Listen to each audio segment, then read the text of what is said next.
এই গানটার ভিতরে কি আছে আমি জানি না, তবে এই গানটা শোনার পর আমার শরীরের সব পশমগুলা দাঁড়িয়ে গেল। ঠিক আছে, তো গানটা আপনাদের রিকোয়েস্ট, গানটা শুনবেন, শোনার পর যদি ভালো লাগে তারপর লাইক কমেন্ট করবেন।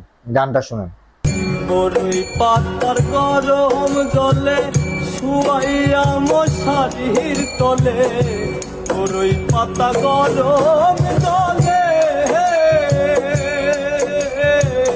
বড়ই পাতা গরম জলে শুয়াইয়া মশারির তলে, আতর গোলাপ চন্দন মেখে দে সজনী।